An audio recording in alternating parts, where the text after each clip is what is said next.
मणिपुर नाम का एक गांव था। उस गांव में 4 दोस्त थे जो गर्मी के कहर से परेशान थे। उन्होंने प्लान बनाया कि हम गर्मी में कहीं बाहर चलते हैं। सभी गर्मी में बाहर घूमने के लिए तैयार हो गए और बाइक लेकर निकल गए घूमने के लिए। नील, तूने माटीपुर के बारे में पहले कभी सुना है? नहीं यार, लेकिन ये जगह गूगल मैप पर भी नहीं दिख रही। कहीं तू हमें भूला भटका गांव तो नहीं ले जा रहा? आरव, तूने कहा था यहाँ पुराने मंदिर और बावड़ी हैं, लेकिन ये जगह तो सुनसान और वीरान लग रही है। शायद यहीं की गर्मी लोगों को भगा ले गई हो। धूप बहुत तेज थी। दूर दूर तक कोई नजर नहीं आ रहा था।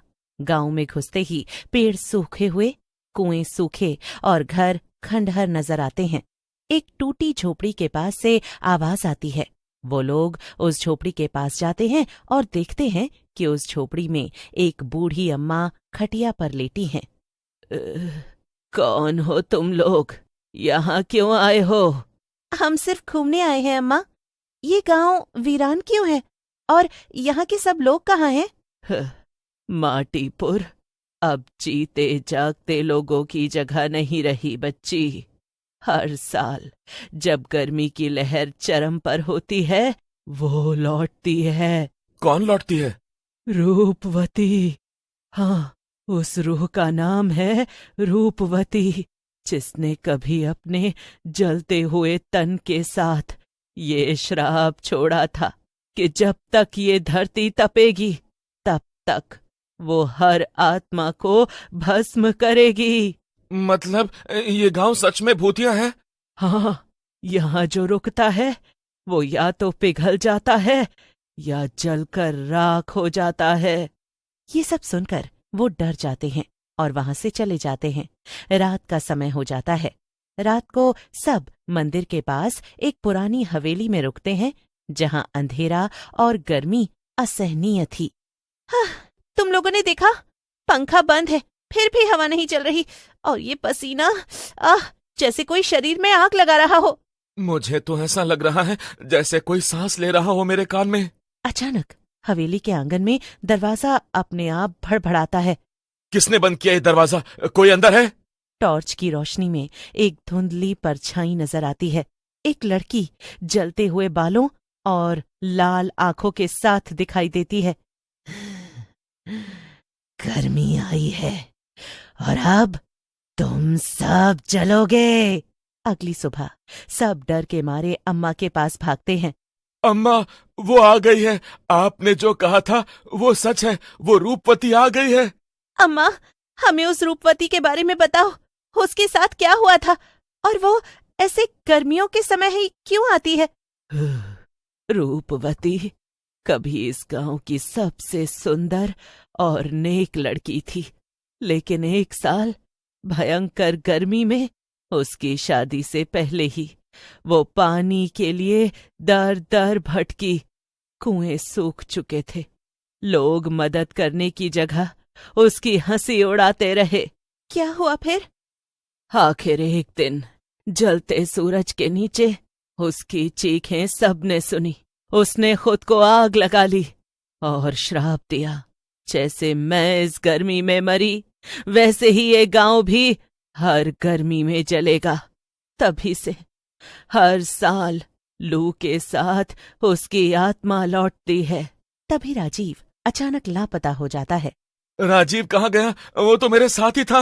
मतलब वो जल गया। एक बार फिर वही भूतनी आती है। मैंने कहा था गर्मी मेरी है, तुम मेरे गांव में नहीं रुक सकते। एक ही रास्ता है, पुराना कुआं जो अब बंद है। उसके नीचे एक देवी की मूर्ति है, उसे जल से स्पर्श कर दो, तभी ये श्राप टूटेगा। अम्मा की बात सुनकर उस कुएं की ओर दौड़ते हैं। रास्ते में लू की हवा से सबके कपड़े जलने लगते हैं। नील गिर जाता है। सिया कुएं के नीचे उतरती है। ओ माँ, इस गांव को तपा मत, तेरा ही अंश शांति दे सकता है। जैसे ही जल की बूंद मूर्ति पर गिरती है, जोरदार बिजली चमकती है और सब शांत हो जाता है। गांव में हवाएं बहने लगती हैं, पेड़ हरे और बूढ़ी अम्मा रोने लगती हैं। तुमने उसे मुक्त कर दिया बच्चों, अब माटीपुर फिर से जी उठेगा। शायद उसकी आत्मा भी अब शांत हो गई। गर्मी गई नहीं, लेकिन उसकी आग अब इंसानों को नहीं जलाएगी। उस दिन के बाद माटीपुर फिर से बसने लगा। रूपवती की आत्मा शांत हो गई, लेकिन हर साल जब गर्मी चरम पर होती, लोग एक छोटी पूजा जरूर करते, ताकि उस आग की याद फिर कभी न लौटे। इसी तरह गर्मी खत्म हो चुकी है। गांव में कुछ परिवार लौट आए हैं, बच्चे खेल रहे हैं, महिलाएं पानी भर रही हैं। नील, सिया और आरव फिर माटीपुर आए हैं, राजीव की अस्थियों को विसर्जित करने के लिए। कौन सोच सकता है कि यहीं पर हमने मौत को इतने करीब से देखा था। वो तो हमसे पहले चला गया, लेकिन कम से कम अब गांव में तो सब ठीक है। ठीक उसी समय गांव के मंदिर से एक चीख निकलती है। अरे अरे, मंदिर में पंडित जी बेहोश पड़े हैं और देवी की मूर्ति खून से लथपथ है। पंडित को होश आता है। मैंने उसे देखा, वो फिर लौटी है, पर अब वो अकेली नहीं है। क्या मतलब? उस राख से एक और रूह निकली है, उसकी माँ, जिसने बेटी को मरते देखा था। वो अब श्राप को जारी रखेगी, तो असली मुक्ति अभी नहीं मिली। नहीं, और अब ये श्राप केवल गर्मी तक सीमित नहीं, ये हर उस इंसान को जलाएगा जो माटीपुर में बिना शुद्ध हृदय से प्रवेश करेगा। रात को आरव को सपना आता है। राजीव उसके पास खड़ा है। आरव चौंक कर उठता है। कहीं उसका शरीर पूरी तरह भस्म नहीं हुआ हो, या उसकी आत्मा भी अब एक श्राप बन गई हो। फिर सुबह गांव में खबर आती है कि कुएं से अजीब आवाजें आने लगी थीं। मंदिर की सीढ़ियों पर हर सुबह राख में एक जलते पैर का निशान मिलने लगा था। गांव वाले परेशान हो उठे। हाँ, हमने तो सोचा था अब सब ठीक हो जाएगा। मैंने कहा था, आग को बुझाने से पहले उसकी राख भी बहा दो। तुमने उसे वहीं छोड़ दिया। पंडित विशरद, सिया, आरव और नील मिलकर गांव के पुराने शमशान में जाते हैं, जहां राजीव की अस्थियां रखी गई थीं। जैसे ही सब मिलकर मंत्र पढ़ते हैं तो वहां एक घना अंधेरा छा जाता है। धुएं से दो भूतिया आकृतियां निकलती हैं, एक रूपवती की और दूसरी उसकी मां की। मेरी बेटी को अग्नि दी, मेरी अस्थियां जलाई नहीं। अब हर मां रोएगी, हर बेटा अधूरा जलेगा। रूपवती की माँ, अगर तुम्हारी आत्मा पवित्र है तो बदले की अग्नि को छोड़ दो। देखो, गांव अब तर्पण कर रहा है, तुम्हारी बेटी को मोक्ष मिला, अब तुम भी मुक्त हो जाओ। एक पल को सब शांत हो जाता है। फिर पंडित विशेष पूजा करता है। गांव वाले मिलकर शुद्धिकरण करते हैं। रात के अंत में आकाश में एक रोशनी दिखाई देती है और दोनों रूहें एक साथ ऊपर चली जाती हैं।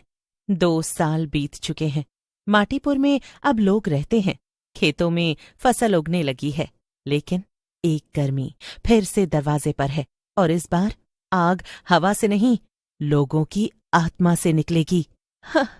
हमने सोचा था कि सब खत्म हो गया है, और मंदिर में धूपदान खुद से जल उठा। सब मिलकर गांव के बीचों बीच उस पुराने मंदिर के पास एक त्रिभुज आकृति में बैठते हैं। धीरे धीरे हवा गर्म होने लगती है, आकाश लाल हो जाता है। राजीव की आकृति हवा में बनती है। क्यों बुलाया मुझे? तुम्ही ने तो मुझे छोड़ा था। मुझे अग्नि दी, लेकिन स्मृति नहीं। माफ कर दो भाई, हमें लगा तुम मुक्त हो गए। मुक्ति वो नहीं होती जो तुम सोचते हो। मुझे जलाया गया, लेकिन मेरी राख फैलाई नहीं गई। अब मैं हर उस आत्मा के साथ जलता हूं जो अधूरी मौत मरती है। मैं राजीव को मुक्त करूंगी। सिया मिट्टी में जल और फूल मिलाकर एक दीपक राजीव की ओर बढ़ाती है। तू अब सिर्फ एक भूत नहीं, तू हमारा दोस्त था। हवा शांत हो जाती है। मंदिर की घंटियां अपने आप बज उठती हैं, और इसी तरह सब पहले जैसा सब ठीक हो जाता है।